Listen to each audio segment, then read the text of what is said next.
Bien, chers amis, installez-vous et je vous propose de lire dans le silence ce message et nous pourrons commencer notre conférence débat avec le Père d'Augustin.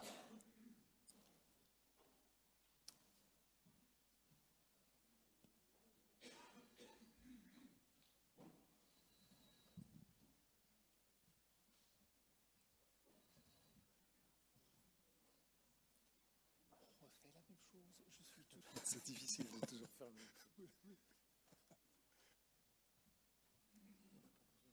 Non, comme ça, c'est vite.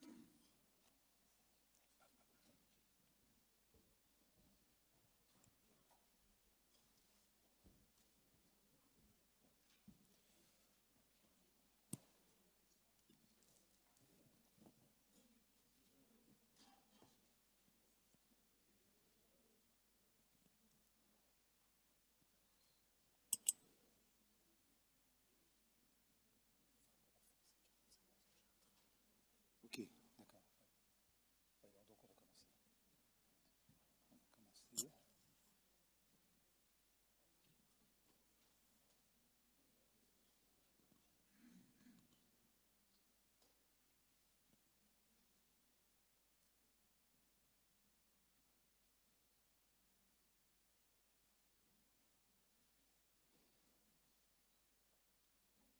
Bien, chers amis, nous allons commencer cette conférence débat.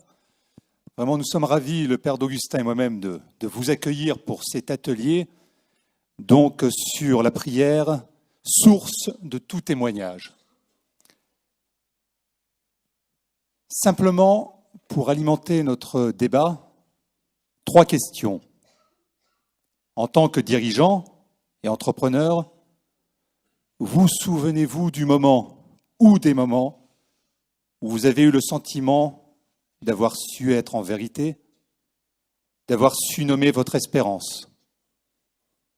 Dans quelle situation me suis-je retenu d'un témoignage explicite? Et qu'est-ce qui m'a retenu? Que puis-je entreprendre pour cultiver cette audace d'être passeur?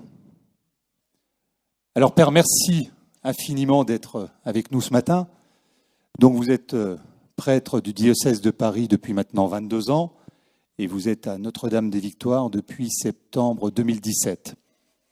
Vous êtes aussi directeur de l'archiconfrérie du Très Saint et Immaculé Cœur de Marie et vous demeurez donc délégué des rassemblements diocésains de Lisieux pour les 6e, 5e. Je pense que lorsque votre ministère vous laisse un peu de temps, eh bien vous êtes passionné par d'innombrables choses.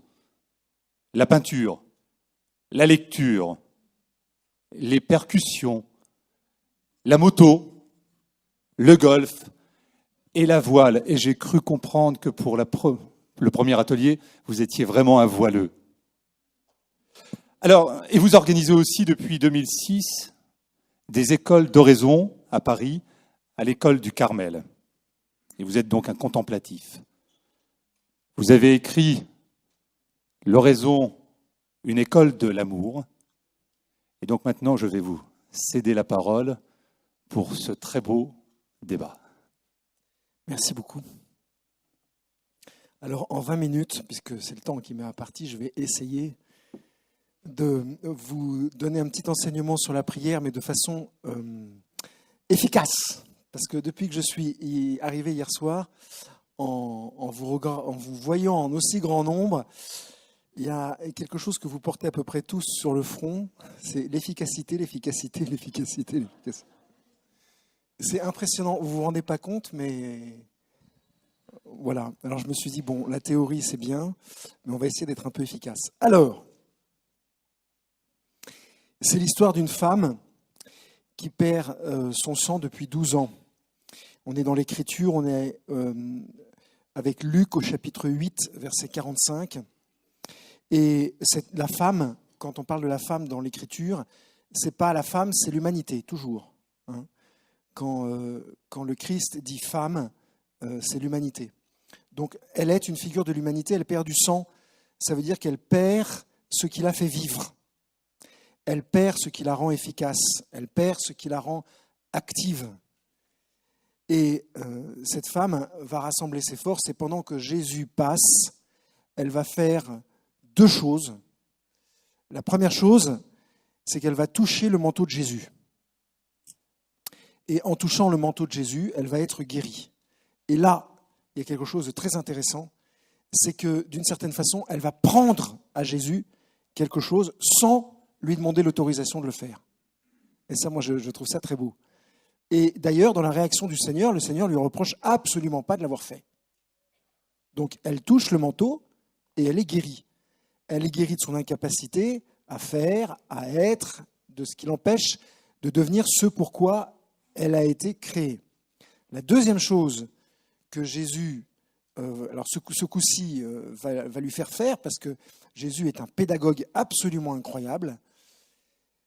Il a force au témoignage. Alors il dit, mais qui m'a touché?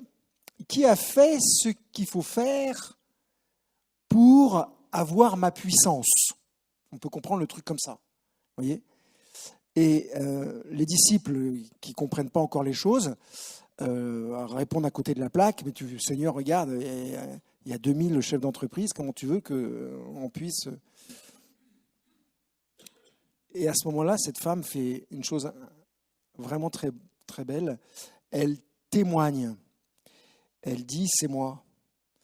Et c'est moi qui t'ai touché, Seigneur. Et Seigneur, je crois en toi. Donc elle va adhérer. Elle va toucher Jésus 2 fois. Et la deuxième fois, elle le fait de façon explicite, de façon publique. D'accord ? Et là, la récompense, ce n'est pas la guérison. Là, la récompense, c'est d'être sauvée. C'est-à-dire que la deuxième fois, après son témoignage, elle va recevoir la plénitude de ce que Dieu peut lui donner. D'accord ? Et ça, c'est toujours comme ça avec le Seigneur. Quand on s'approche du Seigneur et qu'on veut que le Seigneur nous touche, nous transforme, nous affine, etc., eh bien le Seigneur fait toujours plus que ce qu'on lui avait demandé. Et d'ailleurs, c'est un critère de discernement, peut-être qu'on y viendra tout à l'heure.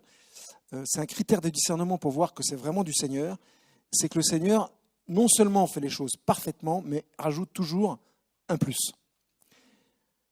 Alors, quel est le rapport avec la prière et avec l'efficacité d'un entrepreneur et dirigeant chrétien? Eh bien, cette femme, elle fait ce qu'on fait au cœur de la prière. C'est-à-dire que quand on prie, quand Jésus prie, lui-même priait, la nuit, il allait prier à l'écart.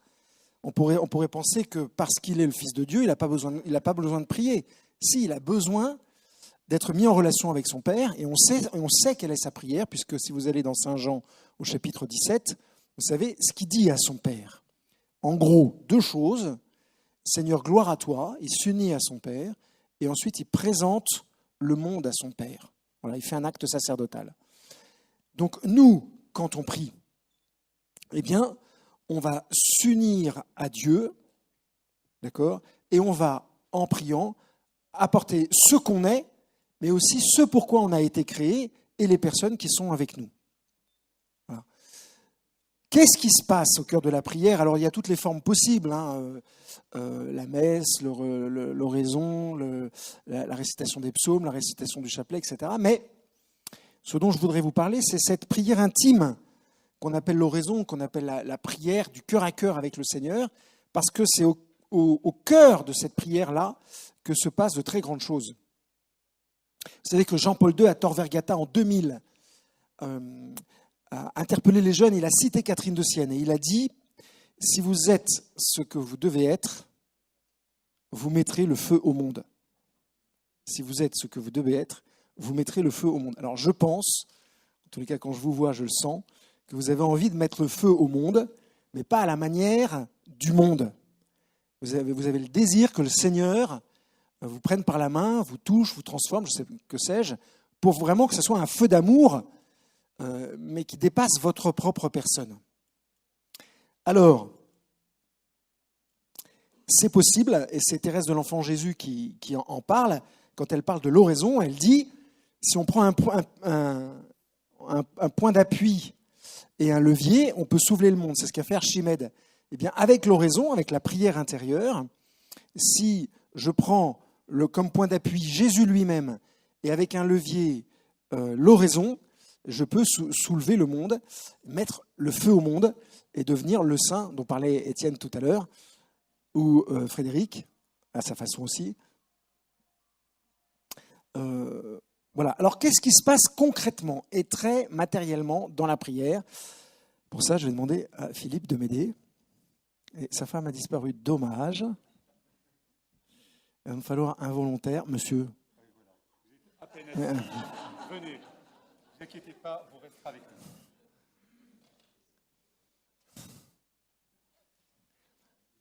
Alors, non, il ne fait pas la femme. Enfin, oui, d'une certaine façon. Qu'est-ce qui se passe dans la prière? Voilà, Dieu. D'accord? Philippe, Dieu. Une personne, au fond. Et puis quand vous regardez Philippe, qu'est-ce que vous voyez? Un pantalon rouge, une veste grise, assez chic, avec une belle ascotte, etc. Mais derrière, il y a la Trinité. Donc vous pouvez toujours Dieu. Monsieur, quel est votre prénom? François représente l'humanité.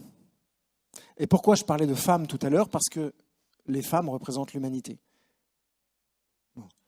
Donc, on entend tous parler de Dieu, la première fois par nos parents, notre curé, que sais-je. Donc la conversion commence toujours par les oreilles. D'accord? Ensuite, en général, les années passant, ça monte 5 cm derrière les oreilles ou au-dessus des oreilles, et on commence à réfléchir à la question de Dieu. Et comme dit Jean de la Croix, on contemple les surfaces argentées. D'accord? C'est-à-dire que François, vous allez tourner autour de Dieu. Voilà. Tourner autour de Dieu et contempler Dieu. Allez-y, franchement. Et vous arrêtez pas de tourner. Tout le monde veut s'arrêter de tourner. Je ne sais pas pourquoi vous tournez.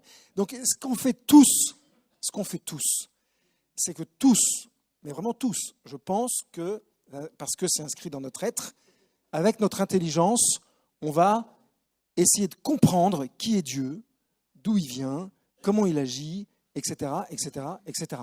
D'accord ? Quand on fait ça, en général, on est insatisfait. Pour une raison simple, c'est que notre intelligence ne nous permet pas de toucher Dieu. Alors saint Thomas d'Aquin a un tout petit paragraphe où il s'interroge et il répond à cette question en disant « Si, on peut quand même y arriver, mais ça met des années. » C'est très très très long et la plupart du temps on se décourage. Donc avec l'intelligence, on ne peut pas toucher la substance de Dieu. Ce n'est pas possible. On peut contempler Dieu, on peut se dire, mais si Dieu est bon, pourquoi est-ce que j'échoue dans telle activité? Pourquoi est-ce que je ne vois pas bien clair sur ce qu'il faut faire pour l'année prochaine? Pourquoi mes prévisions à 4 ans, à 5 ans, à 10 ans, j'y vois rien, je ne comprends rien? Alors mes collaborateurs me tannent, mais honnêtement, franchement, sauf quand ma femme me regarde, je ne vois pas bien pourquoi. Bref, au fond, il n'y a pas de certitude. On n'a pas de certitude que Dieu est Dieu, puisqu'on n'a pas pu encore se connecter avec Dieu lui-même. Il va falloir arrêter de tourner. Il va falloir arrêter de tourner. Et il va falloir accepter, autrement dit adhérer, il va falloir accepter la vérité qui est proposée. Si je vous dis, le mur est rouge, ceux parmi vous et qui sont justes en eux-mêmes vont adhérer à la vérité que je vous propose. Mais si votre mère, depuis que vous êtes tout petit, vous a appris que le rouge, c'est le jaune, vous allez dire non, il est jaune. Ce que je veux simplement dire, c'est que la vérité qu'on vous propose, vous pouvez l'accepter ou la refuser, en fonction de la connaissance que vous en avez. On a tous une connaissance de Dieu, tous. Tous. La personne humaine du fin fond de l'Amazonie centrale a une perception de Dieu. La meilleure preuve, c'est qu'il divinise ce qui les entoure, c'est-à-dire les arbres, le ciel, le machin, etc., etc. Et la meilleure preuve encore, c'est que quand il meurt, ils s'enterrent les uns les autres, souvent avec de la nourriture, pour espérer qu'ils vont continuer à vivre. Les archéologues, quand ils tombent sur une dépouille humaine, ils essayent de vérifier qu'il y a eu un enterrement. C'est-à-dire qu'ils vérifient qu'en fait, les congénères de la personne ont préparé l'avenir. Là où je veux en venir, c'est que la vérité que je vous propose, c'est que Dieu est Dieu, que Dieu existe. Vous pouvez adhérer, comme je le répète, ou refuser. Si vous adhérez à cette vérité, il va y avoir une action de Dieu sur vous. Donc, François, donnez-moi votre main, n'ayez pas peur. Quand on dit « je crois en Dieu », quand on dit « j'accepte » ou « Seigneur, je t'aime », simplement « je crois », simplement un signe de croix, ou simplement un regard simple, comme dit Thérèse de l'Enfant Jésus, sur le tabernacle en acceptant la présence de Dieu, à ce moment-là, au moment de cette acceptation, de cette adhésion, Dieu diffuse en nous ce dont on a besoin. À ce moment-là, on touche la substance divine, comme dit Jean de la Croix. On n'est plus simplement en train de regarder la surface argentée de Dieu, mais on touche la substance, et la substance divine se diffuse en nous. Autrement dit, Dieu nous download. Il nous met à jour. C'est exactement ça qui se passe. Il nous download, il nous met à jour, il nous télécharge les fichiers dont on a besoin. Et le premier fichier, un des premiers fichiers qu'il va télécharger, c'est la certitude de sa présence. D'accord ? Donc pour avoir la certitude de l'existence de Dieu, de sa présence, ça ne sert à rien de réfléchir pendant des heures et des heures et des heures. On peut le faire, bien sûr, il faut le faire, même avec un esprit critique. Mais on aura la certitude de son existence qu'à partir du moment où, volontairement, et librement, et à partir d'un acte intellectuel, on posera un acte de foi. Et c'est ça qui se passe dans la prière. Cette femme qui était malade, des médecins n'avaient pas pu la guérir, des systèmes humains n'ont pas pu la guérir, de son énorme désir d'être transformée par Dieu, d'être affinée par Dieu, sauf Dieu. Dieu est le seul qui peut peu à peu nous transformer, nous affiner. Alors qu'est-ce que Dieu va toucher en nous quand on va poser un acte de foi? Eh bien, Dieu touche trois choses, notre intelligence, notre volonté et notre mémoire. Saint Thomas d'Aquin. Il touche notre intelligence, parce que notre intelligence, comme le reste, a été blessée par le péché originel. D'accord ? Ça veut dire qu'il y a des choses qu'on devrait être capable de comprendre, mais qu'on ne comprend pas simplement parce qu'on est blessé. D'accord ? C'est la trace du péché originel en nous. Eh bien, quand Dieu, merci François, quand Dieu nous touche par cet acte de foi, il affine notre intelligence. Et il nous aide à comprendre ce qui est bon pour nous. C'est-à-dire qu'il nous aide à comprendre ce qui nous rend libres. Et il nous aide du coup à choisir ce qui est bon pour nous, ce qui est bon pour ceux qu'on aime et ce qui est bon pour l'entreprise. D'accord ? C'est ce qu'on appelle le discernement. Le discernement, c'est discerner, ça veut dire couper et prendre ce qui est bon et rejeter ce qui est mauvais. Facile quand c'est mauvais, quand c'est bon. Quand il y a deux choses bonnes, beaucoup plus difficile. Et là, on a besoin de l'influence de Dieu, qui va nous aider à hiérarchiser, qui va nous aider à voir les choses qu'on ne voit pas. Simplement, je le répète, parce que notre intelligence a beau être brillantissime, il y a des choses qu'on ne voit pas, ou pas suffisamment à long terme. Il faut passer du temps devant le tabernacle pour qu'il y ait cet affinage de notre intelligence. Ensuite, Dieu va toucher, une deuxième chose, il va toucher notre volonté. Notre puissance d'aimer, qui est en nous depuis notre baptême, repose sur la volonté. Aimer, ce n'est en aucun cas être amoureux ou ressentir de l'affection pour quelqu'un. Le sentiment amoureux, c'est un sentiment c'est quelque chose qui est à la périphérie de notre être. Vous le savez mieux que moi, je pense. Le sentiment amoureux, il est variable. Je pense que quand vous menez votre entreprise, quand vous menez une négociation, vous n'êtes pas amoureux à ce moment-là. En tous les cas, je vous le souhaite. Sinon, ça va être catastrophique. Donc, le sentiment amoureux, il existe. Il est bon parce qu'il permet de commencer les choses. C'est une détermination positive, hein, mais il est obsessionnel. Et petit à petit, il doit s'affiner, et il doit se cultiver. Et en tous les cas, il est variable et ce n'est pas lui qui porte la puissance d'aimer. Quand vous vous mariez, le prêtre dit « Voulez-vous épouser ?» Jocelyne, est-ce que tu veux épouser Robert? Jamais le prêtre ne dira « Est-ce que tu es amoureuse de Robert ?» C'est juste pas suffisant. Jamais, jamais, jamais. Donc, en revanche, notre volonté a beau être blessée par le péché originel, notre volonté, elle est stable. D'accord? Donc, plus Dieu va influencer notre volonté, plus Dieu va affiner notre volonté, plus on va être capable de faire ce qu'il veut. Vous vous souvenez de cette parole de Saint Paul quand Saint Paul dit « Je fais ce que je ne voudrais pas faire et je ne fais pas ce que je devrais faire. » Ce que je voudrais faire. Vous voyez? Ça veut dire qu'il montre simplement qu'il y a une distance entre sa volonté et la volonté divine. Eh bien, cette distance, elle se rétrécit quand je pose un acte de foi. Quand je pose un acte de foi, je deviens capable de faire la volonté de Dieu. Et c'est pour ça que la première chose qu'on apprend à ceux qui décernent une vocation sacerdotale, je me suis occupé pendant une dizaine d'années du discernement des vocations au diocèse de Paris, puis j'étais formateur, et la première chose qu'on leur fait faire, c'est qu'on leur apprend à prier, à se mettre en relation avec Dieu pour qu'ils puissent poser des actes de foi. Et surtout, on leur explique comment ça fonctionne, pour pas qu'ils arrêtent trop vite. Et c'est vrai, si vous savez comment ça fonctionne, vous n'arrêtez pas. Si vous ne savez pas comment ça fonctionne, faites comme le bébé, un jour vous lâchez la mamelle. Bon, pardon pour la mamelle. Quand vous touchez Dieu par un acte de foi, Dieu se donne à vous, et donc vous avez la certitude que Dieu existe. 1. 2, il va se passer une chose, c'est que nous allons petit à petit être obscurcis. On va entrer dans l'obscurité. Dieu, quand il se donne, vous donne sa lumière.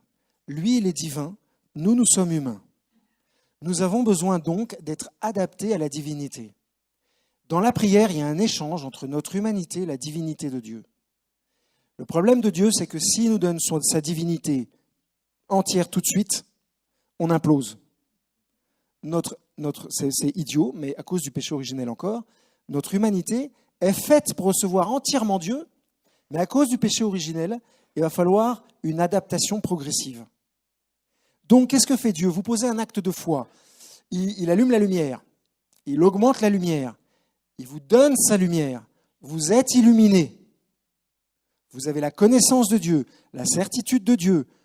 Vous vivez en union avec lui. Quand après vous êtes à vos affaires, quand vous êtes dans votre famille, quand vous êtes en action, vous faites des choses de plus en plus adéquates à la volonté de Dieu. Mais la première conséquence, c'est du coup que vous allez moins le voir. C'est un peu comme si j'étais au volant d'une voiture, j'allume les phares de la voiture, j'augmente la lumière des phares de la voiture, vous recevez la lumière, vous en vivez, mais en même temps, vous ne voyez plus le conducteur de la voiture. Et c'est toujours ce qui se passe dans la prière. C'est pourquoi, la plupart du temps, les gens abandonnent facilement la prière parce qu'ils ne savent pas qu'en fait, l'obscurité qu'ils ressentent, ou une sorte de dégoût qu'ils ressentent, eh bien, est simplement le fait de l'action de Dieu en eux. Alors, il y a le même, malheureusement, il faut un petit peu discerner, cette souffrance, elle peut être aussi due au péché mortel. Mais l'avantage avec le péché mortel, c'est qu'il est assez compliqué à faire, quand même. À part un péché mortel, il faut la matière grave, il faut avoir la volonté de se séparer de Dieu et la conscience de ce qu'on fait. Pour avoir la volonté vraiment de vouloir se séparer de Dieu, je ne sais pas ce que vous en pensez, monsieur, mais ce n'est pas évident. C'est vrai, ce n'est pas évident quand même. Donc, le péché mortel, c'est-à-dire cette séparation complète d'avec Dieu, pas évident à faire quand même. Il ne faut pas trop vite... En revanche, ce qui se passe souvent, c'est qu'on refuse Dieu, et à force de refuser Dieu, c'est un peu comme un tas de cendres sur le feu. Les péchés véniels vont empêcher la flamme de grandir. Alors, je reviens à l'oraison et à la prière. Quand je prie, l'efficacité de ma prière, je ne vais pas pouvoir la juger pendant la prière, mais en général, je vérifie son efficacité toujours après. Vous avez une discussion avec un collègue de travail, avec un collaborateur, comme disait Étienne ou Frédéric, c'est Frédéric qui disait ça, un petit peu difficile vous allez prier. Au moment de la prière, ce que vous allez ressentir, c'est de l'obscurité. Vous allez ressentir aussi une sécheresse et des distractions. Je vous expliquerai pourquoi tout à l'heure. Et c'est simplement en sortant de la prière, comme Dieu aura agi sur vous en profondeur, il aura traité les racines de votre être et pas la partie la plus périphérique. Donc vous n'aurez rien senti. Mais au moment de traiter la discussion, d'avoir la discussion avec vos collaborateurs, eh ben, inévitablement, votre action sera teintée de l'action de Dieu. Père Marie-Eugène de l'Enfant Jésus, citant un père de l'Église, dit qu'on ne peut pas tremper sa main dans l'eau sans la ressortir mouillée. Ben, c'est pareil avec la prière. Vous ne pouvez pas dire « je crois en Dieu » sans que votre être soit touché par la divinité. Et pas seulement touché, mais transformé, transfiguré. Alors je vous ai dit, Dieu touche l'intelligence, il touche la mémoire, mais il touche aussi, il touche la volonté, il touche l'intelligence, mais il touche aussi la mémoire. Parce que notre mémoire a besoin d'être guérie, a besoin d'être transfigurée. Pourquoi ? Parce que la mémoire est le siège de l'espérance. Donc, si vous voulez aller en avant, si vous voulez percer des tunnels, si vous voulez créer, innover, entreprendre, aller de l'avant, vous êtes forcément des gens qui aiment l'espérance. Or, l'espérance fonctionne avec la mémoire. C'est parce que je sais ce qui est bon que je vais le faire. Vous rentrez dans un tunnel. Au milieu du tunnel, toutes les lumières s'éteignent. Toutes les lumières de votre voiture s'éteignent. Les lumières du tunnel s'éteignent. Vous sortez de la voiture et vous allez sortir du tunnel. Mais vous sortirez du tunnel par là où vous avez d'abord vu la lumière. C'est parce que vous savez que la lumière est plus proche de ce côté-là ou de ce côté-là que vous allez aller en arrière ou en avant. C'est donc votre mémoire qui va vous renseigner. Mais si cette mémoire est purifiée par l'action de Dieu, vous allez pouvoir faire ce qui est bon pour vous, une fois de plus, poser un acte libre. Et être libre dans l'action que vous avez à faire. Et Thérèse de l'Enfant Jésus, à Noël, c'est ce qu'elle découvre. Elle a des problèmes psychologiques, elle est tout le temps centrée sur elle-même. Je vous en passe, c'est meilleur. Et ce soir-là, au lieu de reprocher à son père d'avoir eu une réflexion malheureuse, elle pose un acte d'espérance. Du coup, Dieu la touche, transforme en elle ce qui a à transformer. Et du coup, Thérèse de l'Enfant Jésus comprend un truc, c'est que plus elle va espérer en Dieu, plus elle va poser d'actes de foi, plus Dieu va la transformer. Plus Dieu va la transformer, plus elle va poser d'actes de foi. Plus elle va poser d'actes de foi, plus Dieu va la transformer. Et tac, tac, tac, tac, tac, tac, tac, tac, tac. Et du coup, à partir de ça, elle va dire, à partir de ce jour-là, j'ai fait des bonds de géant dans ma foi. Vous voyez ? Donc, c'est super efficace. Quand tout à l'heure, Étienne parlait des actes de foi qu'il fait en posant la main sur la porte, quand Frédéric parlait de prier dans son bureau à genoux, ils font la même chose, en fait. Chacun suivant son tempérament, son charisme, ils s'unissent à Dieu pour que Dieu les transforme. Le petit truc, c'est qu'il faut dépasser cette espèce de ressenti d'obscurité et de sécheresse. Et puis cette distraction. Parce que quand on prie, je ne sais pas si vous avez fait cette expérience, mais on est distrait tout le temps. Vous savez à quoi c'est dû ? Chose très simple. Est-ce que vous connaissez le jeu du Pac-Man ? Oui, non ? Bon, c'est un jeu vidéo où c'est des petites bêtes qui mangent des fruits. C'est des fruits, je crois. Il y a trop longtemps que je n'ai pas fait ça. Hein ? Des fantômes, oui. Donc, notre intelligence, notre mémoire, notre sensibilité, toute la journée, mange des fantômes. Toute la journée, elle mange des vérités. D'accord ? Vous traitez des trucs à longueur de journée. Vous traitez des coups de téléphone, machin, etc. Et votre intelligence, votre sensibilité se nourrit. Quand vous posez un acte de foi, la relation va se passer au cœur de votre être. Mais au cœur de votre être, il n'y a pas l'intelligence. Ce que je veux dire, c'est que là où est Dieu, là où vous allez aller avec Dieu, votre intelligence vous a permis d'y aller, mais d'une certaine façon, vous y allez sans elle. Vous y allez avec elle. C'est-à-dire que votre intelligence va vous conduire à cette relation, à cet acte de foi, mais au moment de l'acte de foi, elle va s'arrêter. Mais c'est comme en amour. Celui qui fait un câlin avec sa tête, bon, souvent pas terrible. Enfin, témoignage que j'ai, c'est que c'est pas génial. Non, c'est pas vrai. La dame est d'ailleurs d'accord. Ça ne m'étonne pas, les dames sont expertes en être et en amour. Donc, vous voyez que c'est super efficace et que l'enjeu est très très important. Quand dans l'Ancien Testament, le Seigneur conduit le peuple, comment est-ce qu'il fait pour le conduire? Vous vous souvenez?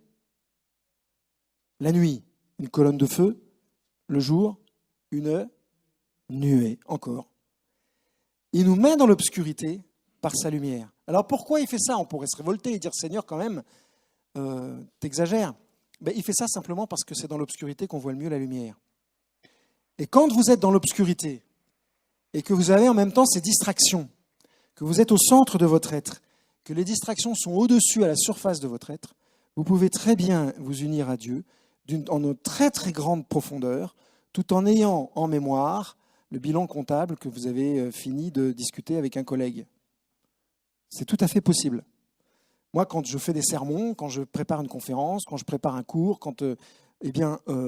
évidemment, ça m'obsède. Enfin, évidemment. J'y pense tout le temps, en tâche de fond, ça travaille tout le temps. Je ne sais plus rien, je suis fabriqué comme ça, même la nuit. Donc, je ne raconte pas la nuit que j'ai passée.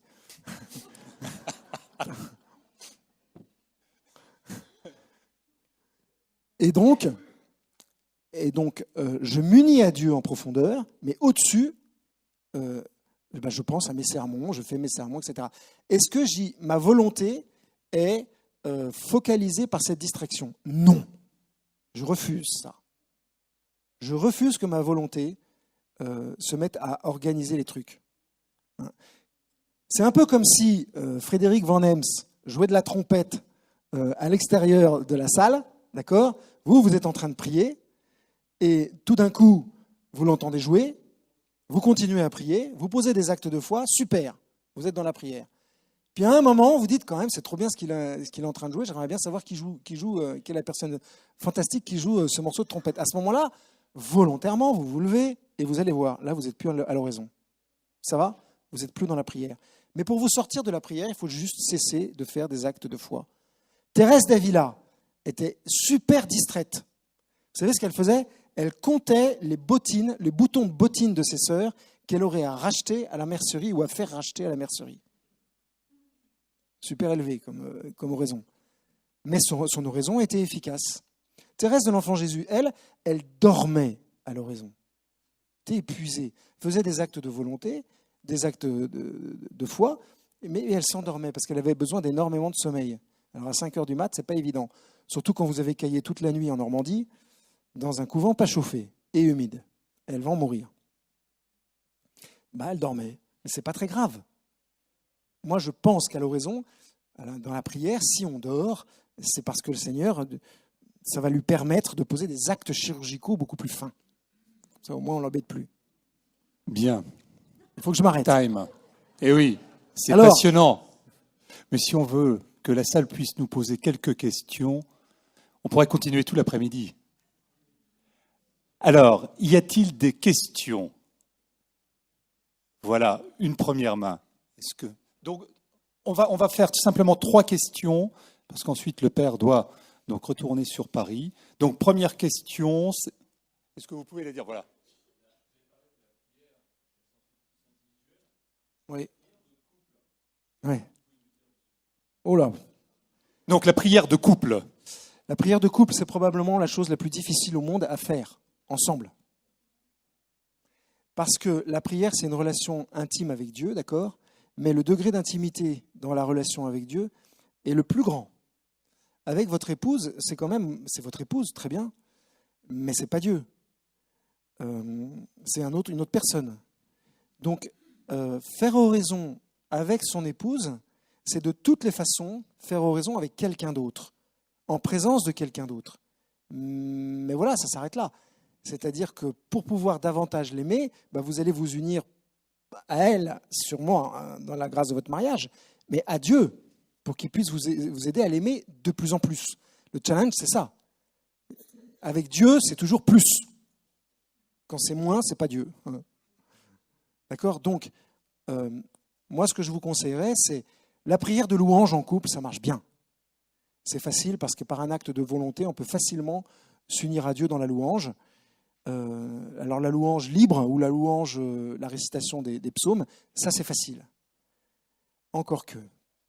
Mais c'est possible. L'oraison, je crois aussi qu'on a besoin de solitude, vous savez. Je crois qu'on a besoin de silence. On a beau aimer sa femme de tout son cœur, de tout son être. On a besoin de distance. On a besoin d'être à distance pour parler. On a besoin d'être à distance pour s'unir. C'est paradoxal, mais c'est vrai, je pense. Sinon, comment on fait? La confusion, l'union, la fusion, c'est la confusion. Donc, voilà ce que je pourrais vous dire très rapidement sur la prière en couple. C'est une belle chose, mais il faut rester concret.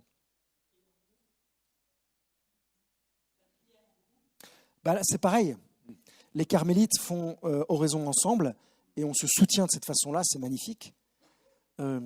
Mais c'est plus facile de louer ou de dire des psaumes ou dans mon église, ils disent le chapelet facilement, très facilement. En groupe, c'est possible. Oui, allez-y.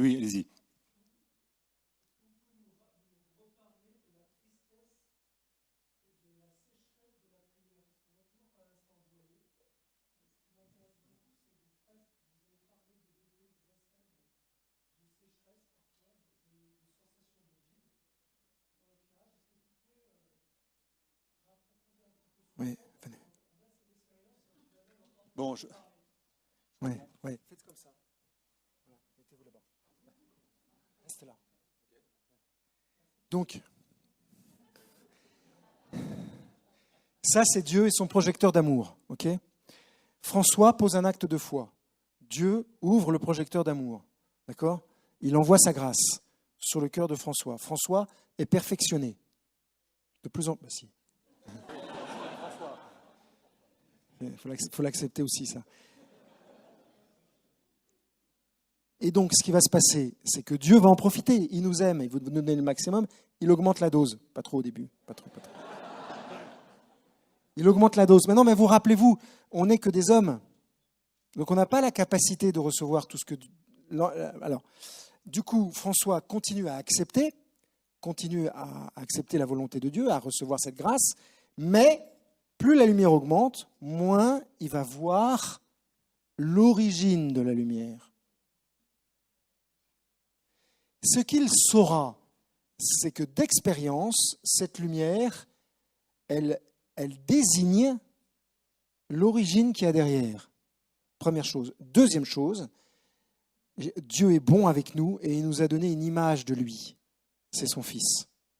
Alors, conseil d'amis, faites comme Thérèse d'Avila nous recommande, imaginez que Jésus est là. Utilisez l'image de Jésus. C'est très simple. Vous pouvez l'imaginer dans n'importe quelle circonstance, assis sur votre fauteuil de directeur d'entreprise, à votre place. Vous pouvez l'imaginer, j'ai entendu parler ça hier soir, des chefs d'entreprise qui laissent un fauteuil vide le jour des réunions très importantes.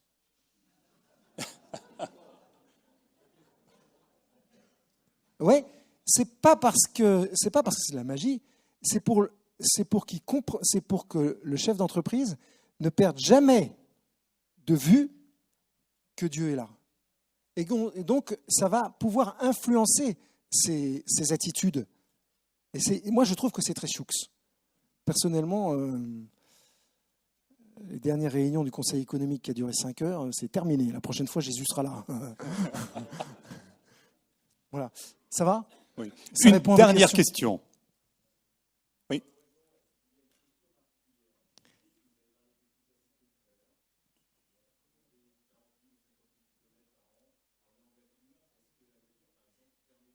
Bien sûr.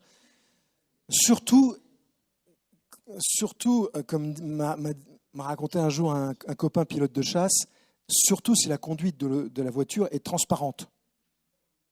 Surtout si vous conduisez sans y penser presque. Oui, ça arrive, madame. Non, mais vous voyez ce que je veux dire? La conduite transparente, ça veut dire que vous êtes sur l'autoroute à 130, c'est bloqué par le bordel, là, le truc sur le... Il ne se passe pas grand-chose, vous écoutez des conférences, très bien, vous arrêtez d'écouter une conférence, rien ne vous empêche de poser des actes de foi. Assis dans votre voiture, évidemment. Moi, dans le train, c'est ce que je vais faire tout à l'heure. J'ai un train à 13h19, je peux vous dire qu'à 13h20, je prie. Simplement parce que je n'ai pas beaucoup de temps, il faut que j'en profite. Et cette nuit, ça a été la cavalcade. On peut prier debout, on peut prier dans n'importe quel... Dans toutes les circonstances où on peut poser un acte de foi. C'est-à-dire vraiment partout. Maintenant, ce que je vous conseille, c'est de vous mettre dans une position confortable. Moi, je suis tout le temps assis, parce que je reçois beaucoup de gens. Donc, j'aime bien faire oraison en marchant, parce que j'ai besoin de marcher. Ou alors, je vais peut-être vous choquer, mais j'essaye de courir et de faire du vélo, et je fais oraison en faisant du vélo et en courant. Parce que mon corps a besoin de bouger, sinon je deviens dingue. Bien sûr, en voiture, c'est possible. Il faut quand même une petite habitude, quand même. Restez prudent, je ne veux pas. Donc, en lisant votre livre, on doit trouver plein de recettes. Alors, mon livre, c'est les conférences que je fais sur la prière, bien sûr. C'est pas ce qu'il y a de mieux. Hein. Ce que vous pourriez lire, et avec profit, c'est les œuvres du Père Marie-Eugène de l'Enfant Jésus. Il vient d'être béatifié. Le pape a donné « Je veux voir Dieu » aux cardinaux. À mon avis, les chefs d'entreprise, c'est un peu des cardinaux, non ? Non, « Je veux voir Dieu », c'est un livre qu'il ne faut surtout pas lire du début à la fin. Il faut commencer par le dernier chapitre, ensuite aller dans le glossaire et prendre les sujets qui vous intéressent. Comme quand on faisait... C'est ce que vous faisiez à la fac. Enfin, moi, c'est ce que je faisais à la fac. Vous regardez là, et puis vous allez voir, c'est très très nourrissant. Bien, écoutez, un grand merci. C'était passionnant. Et je vous remercie aussi toutes et tous. Merci beaucoup.